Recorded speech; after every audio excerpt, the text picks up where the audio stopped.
There are three major reasons why people volunteer and serve. Sulong, huwag umurong,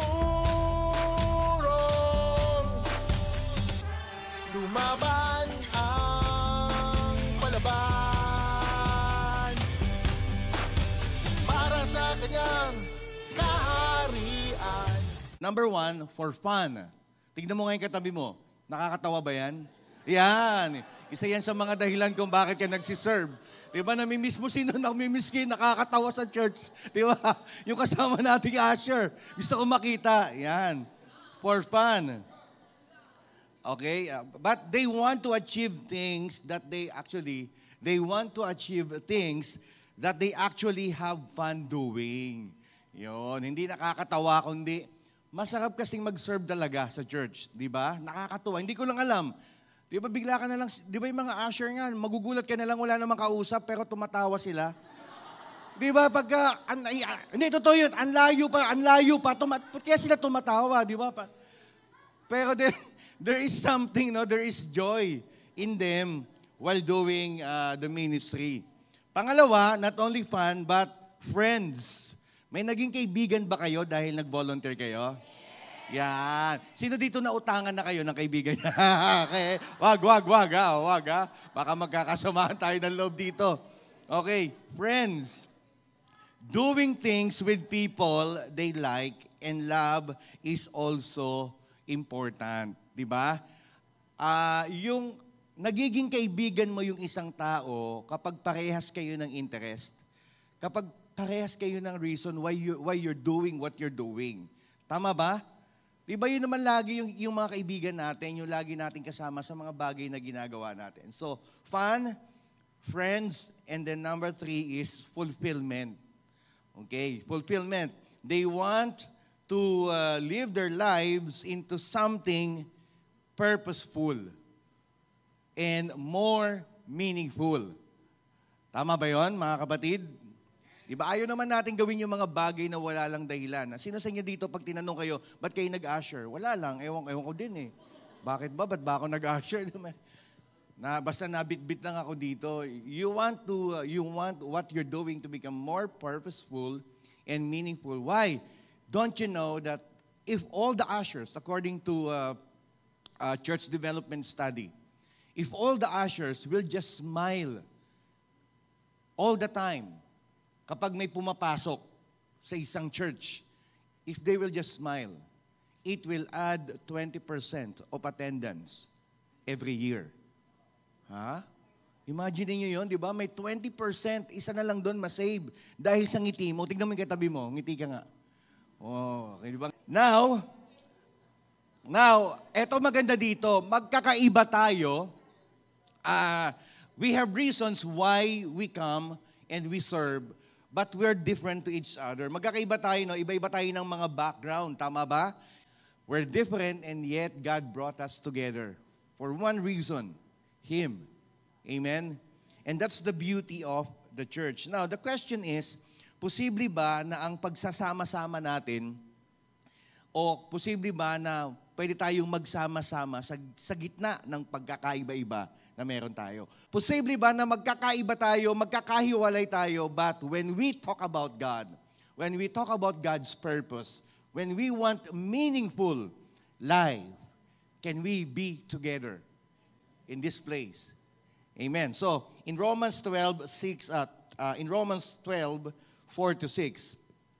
it says, "For just as each of us had one body with many members, and these members do not all have the same function, so in Christ we, though many, form one body, and each member belongs to all the others. We have different gifts according to the grace given to each of us." The book of Romans was written by Apostle Paul, na kung saan kahit kailan hindi pa niya nakita o napuntahan yung church na to. No, meron ba kayong kilalang tao na sobrang close nyo, pero hindi nyo pa nami-meet kahit kailan? Uy, di ba, may ganun ba? Ano yun, anghel? Di ba, parang, hindi, lalo na sa social media ngayon. Meron ako mga kaibigan sa ibang bansa. So I was asked to organize a specific church in other country. And then during pandemic, and then we were able to plant a church, okay, in that particular country. Tapos pinag-usap, yung may mga tao doon, hindi ko talaga sila kilala. In person, sa Zoom lang, sa mga Zoom meetings lang. Pero ganun kami ka-close pagdating sa chat. Nag-chat kami, naglolokohan kami. Teka muna, hindi ko pa nakikita itong tao na to, pero sobrang comfortable, sobra yung trust. So ganun si Apostle Paul. Because during the Pentecost, one of the believers who was baptized by the Holy Spirit went back to Rome and then planted this church. And then it grew, and then Paul wrote this letter. And in Romans 12:6, Paul mentioned this, that you have different gifts. You have different gifts according to the grace given to you. Magkakaiba yan, dinala ng Panginoon. Now, for one reason, not only for the Lord, but for each other. Para magsama-sama tayong lahat. Binigay yung gifts para magsama-sama tayo. Could you imagine this? Pinag-iba-iba tayo ni Lord para magsama-sama. Galing, di ba? Ang hirap naman kung lahat tayo komedyante, tama ba? Gusto nyo lahat tayo seryoso, di ba? Parang, iba yung Church of Caloocan, Church of Serious. Yung talagang walang humingiti. Lahat yan, pag hindi ka pwede maging part ng church ng Caloocan kapag tumatawa ka, kailangan dito, nakasimangot ka, umiiyak ka, seryoso ka. Wala namang ganon, tama ba? And yet, dito sa Bible, sa simula pa lang, God brought these different kinds of gifts to the lives of people to be in one place. So in other words, it is given to us. So yung gifts mo, we are church, right? Tama ba? Now, yung gifts na meron ka ay para sa katabi mo. Sabihin mo sa kanya, para sa iyo, yung gift ko. Okay. Ilabas mo na yung gift mo. Sabihin mo sa kanya, akin na. Okay? Ibang gift pala di ba? Yung gifts na meron ka, yung talent na meron ka.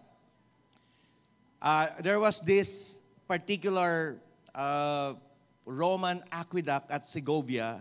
I don't know if you're familiar about this. In Segovia, Spain, yung aqueduct, ito yung dinadaanan ng tubig. Tama ba? Sa panahon natin ngayon, parang tubo ng nawasa. O may nilad. Dito sa Pilipinas, sa Manila, ang aqueduct na meron tayo, galing sa San Juan, noong 1800, papunta ng Manila. Kaya, tignan nyo yung history, meron doon hanggang ngayon, yung museum ng aqueduct na meron tayo here in Manila, from San Juan to Manila. Kasi pinakamataas ang San Juan, tama ba? Alam nyo ba yun? O wala kayong pakialam kung ano yan, San Juan ba yan? Bahala kayo sa buhay nyo dyan, okay? So, tuloy-tuloy yun. Tuloy-tuloy yun. So, yung aqueduct na yan, for 1,800 years, it carried cool water from the mountains to the hot and thirsty city. 1,800 years nilang ginamit yon. 60 generations yung nakinabang. After 60 generations, ang sabi nila, this aqueduct is so great that it ought to be preserved for our children as a museum piece. We shall relieve it of its centuries long labor. Sabi lang, for 1,800 years, 60 generations, i-end na natin yung walang katapusan niyang pagsisilbi para sa atin. So when they did that, they laid modern iron pipes and they gave the ancient bricks and mortar a reverent rest. Ito yung itsura niya ngayon. So ginawa na nilang tourist spot yung aqueduct. So tinitignan na lang nila yung ganda. Pero wala na talagang silbi. Okay? Now I want you to know this, that we are not just aqueduct when it comes to our service to the church. We will continue not only to 60 generations, but even to the next 100 years. Excited ako. Alam mo, yung anak ko ngayon pa lang, tinuturuan ko na kung paano mag-exhort, tinuturuan ko na kung paano magpatawa di ba? Hindi talaga funny si Yana, si Lucio medyo. Baka, how to connect with people. Sabi ko, one day you're going to do this. One day whatever talent that you have, you're going to use it for the Lord. So it was given by God to serve each one of us. In Romans 12:4-5, anong sabi doon?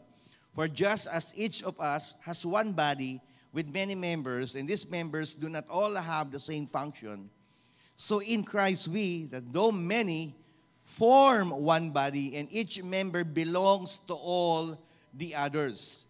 Now, tignan mo muna yung katabi mo mula ulo hanggang paa. Tignan mo ako kumpleto. Kumpleto ba? Okay, kumpleto naman. Okay, maayos pa rin. Ayos pa rin ba yung katabi mo? In good condition pa ba? Okay, good condition. Now, inihalin tulad ng ating Panginoon, yung gifts na meron tayo, yung talent na meron tayo, yung pagiging servant natin, okay, tayo, sa ushering, like a human body, na kung saan, very unique. Tama ba? Very unique tayo eh. Ibang-iba yung, hindi ko lang alam, bakit may ibang-iba talaga ang mga ushers pagdating sa worship team. Hindi ko alam, anong meron? Pero pag kinausap mo naman yung worship team, ibang-iba pagdating saan? Pagdating sa ushering.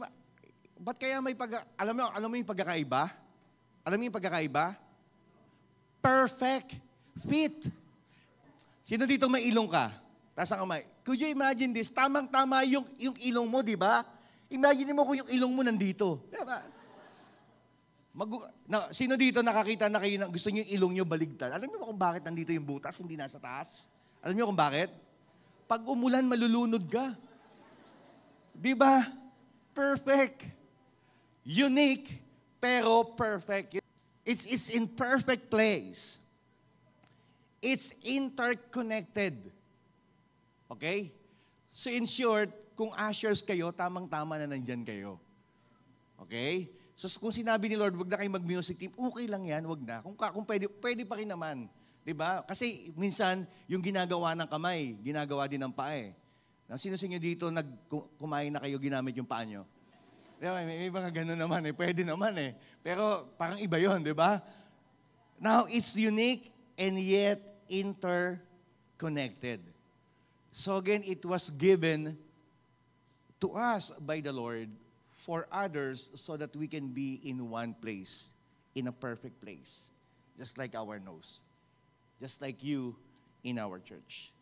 In Romans 12:1, it says, therefore, I urge you, brothers and sisters, sama na rin natin yung mga sisters, in view of God's mercy, to offer your bodies as a living sacrifice, holy and pleasing to God.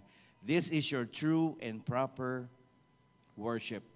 Now again, this body, the talent that you have, the gifts, the servant heart that you have as an usher, will become what? At the end of the day, it is always a living sacrifice for the Lord. Amen ba, mga kapatid? It is our living sacrifice for the Lord. And that is our true and proper worship. Gusto ko lang sabihin bago tayo mag-end. Sino dito medyo nalulungkot ka pag minsan sinasabihan ka ni Ate Claudia nyo? Mag-serve ka naman mula 9 hanggang 5 o'clock. Pag uwi ka na pagod ka na, di ba? Pagod ka na hirap ka na, di ba? Kumusta ka na? Ito po, hindi nakapag-worship kasi nag-volunteer ako ng 9 to 5. Sige, ganun na yung ginawa nyo. Pero alam nyo, ano man yung ginagawa natin kay Lord, it is again your true and proper worship. It doesn't mean you did not come in the main hall and then worship the Lord, hindi ka nakapag-worship kay Lord. Hindi nangangahulugan na nag-serve ka, pumasok ka, hindi ka nakapasok sa church, hindi mo na-experience si Lord. What you did and what you gave for the Lord through your talents, through your servant heart, your service, it is a true and proper worship before the Lord.